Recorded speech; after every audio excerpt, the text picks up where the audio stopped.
Attorney Topacio, clarify ko lang, kailan niya ipapasa yung pag-file, anong date? Sa Lunes po, itong darating na Lunes, February 10. Kung hindi ako nagkakamali, ako ay tama. Kong Alvarez, you have mentioned earlier that it was, yung mga blank was filled out by the PWG of Kong House of Representative and the Senate.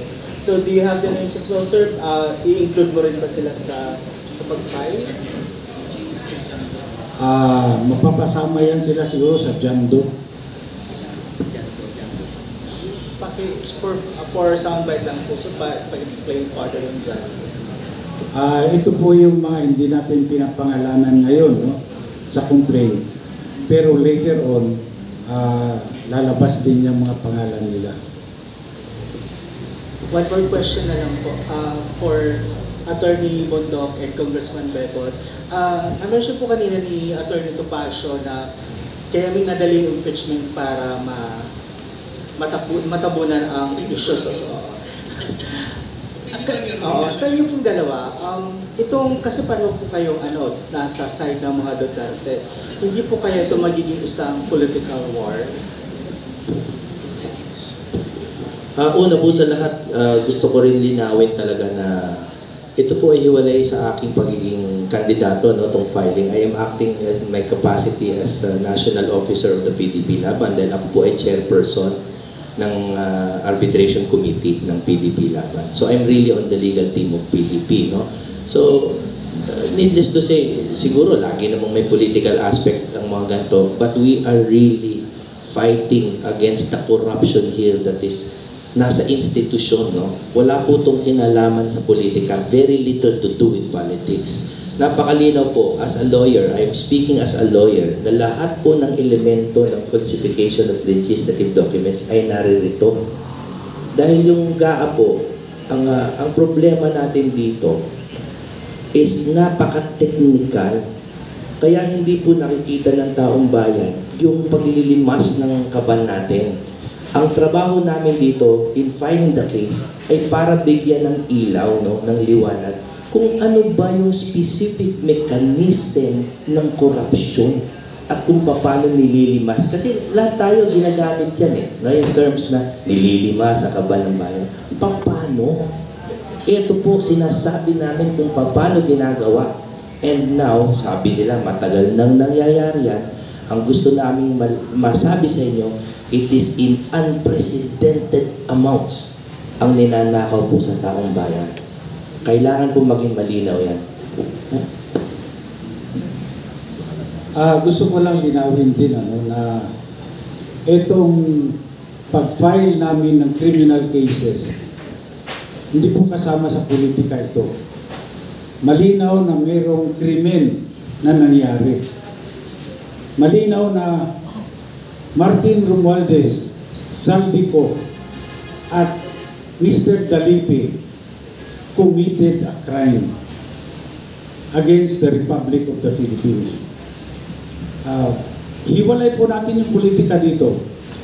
Mag-focus po tayo doon sa krimen na nangyari.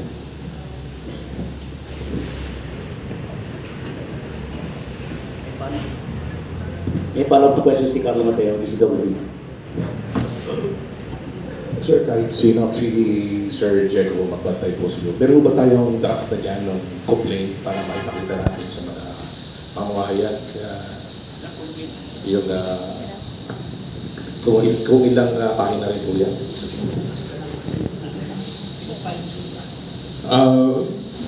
Yung pong draft, pinapine-tune pa po So, by Monday na lang po. But gusto ko lang po linawin bakit kasali po dito yung Citizens Crime Watch. Wala po kaming pakialam sa politika. Kung sa tingin po ninyo sumasali tayo sa politika, hindi po. Pagkat tinignan ko po yung draft ng complaint, kinakailangan po talagang bumoses tayo pagkat pinaglalaban po natin dito ay yung karapatan po ng mamamayang Pilipino. Ang isa po sa advokasya, kahit noon pa po ang advokasya ng Citizens Crime Watch ay labanan po ang korupsyon. Siguro naman lahat tayo kumbinsido na yung mga nadidinig, nakikita natin, napabasa natin, talagang talamak po ang korupsyon sa ngayon. At hindi po tayo kinakailangang manahimik, kinakailangan po hindi lang tayo bumoses at sumali po tayo sa mga hakbang na mahabol po natin kung sino man ang mga sangkot dito po sa ganitong anomalya. Tinitingnan ko po yung niratify na BICAM report. Napakalaki po ng pondo na napunta sa NIA. Kami po sa Bicol Region, tinignan namin yung mga projects ng irrigation ng NIA. Sa laki po ng pondong ibinigay po ng ating gobyerno, napakarami po mga palpak na mga proyekto, lalo na po yung mga irrigation. At marami pang pondo inilalagay nila.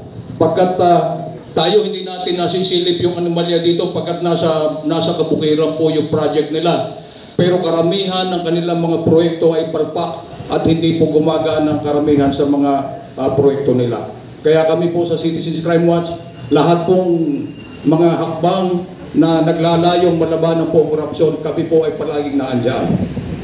Idagdag ko lang, baka sabihin nyo, Citizens Crime Watch was organized para lang labanan ang Marcos government.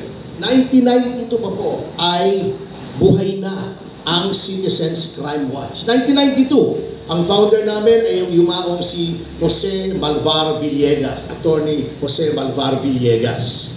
We are SEC registered, we have been accredited as a COMELEC watchdog in so many elections. At just to prove to you how non-partisan we are, while we were the ones who sued Garin, Congresswoman Garin, for the Dimbaksya scandal, 3.5 billion lang ngayon, lang because kung kukumpara nito, that's peanuts. Ngayon ay nasa Sandigan Bayan.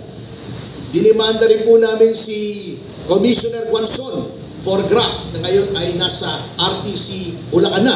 Lahat po yan ay may probable cause. Even during the time of Duterte, dinimanda po namin si Secretary Ramon Lopez for allegedly allowing large-scale tax evasion by Hyundai Motor Corporation. So, kahit sino po, kahit under any administration, kung may nakikita kaming anomalya, dinidemanda po ng Citizens Crime Watch. Wala po kami tinitingnan kung sino, tao ni Duterte, tao ni Noynoy, tao ni Marcos. Kung may nakikita kaming mali, ay dinidemanda po namin. And modesty aside, maganda naman po ang aming batting average sa Office of the Ombudsman at sa Piskalya. Thank you po. Okay.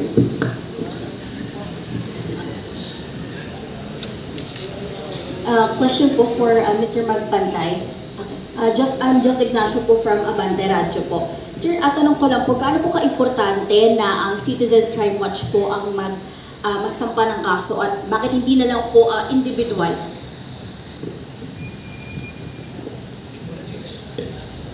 Ang pagsasampa po kasi ng kaso hindi po madali. Kinakailangan po natin kumuha po ng kakampi dito. Pero nabanggit naman po ni Speaker Alvarez kanina na ito po ay walang relasyon sa pagiging kandidato nila. At kami naman, kung sinong makakatulong sa pagsasampa ng kaso, nilalapitan po namin. Pagkat sa dami na po ang napakahirap po kasi yung maghanap ka ng dokumento. Just imagine yung kukuha ka ng dokumento sa isang ahensya, malamang sa hindi ka bibigyan nila. So, pag ganitong mga sitwasyon po, siguro mas maganda kung hindi lang sila, kundi tayo lahat. Tayong mga mamamayan, tayo po ang bumoses, tayo ang gumawa ng paraan kung paano po natin masasampahan ang kaso. Itong mga tao na nasa gobyerno, nasasangkot po sa ganitong mga problema, sa ganito po mga anomalya. May katanungan from DWIC. Sa mga kagalang-galang nating nasa harapan sa pamumuno ni Congressman Alvarez, dati nating speaker, sa inyo pong lahat, ako po si Rene Alonso ng Usapang Pang Kapayapaan, Usapang Pangkaunlaran ng DWIC.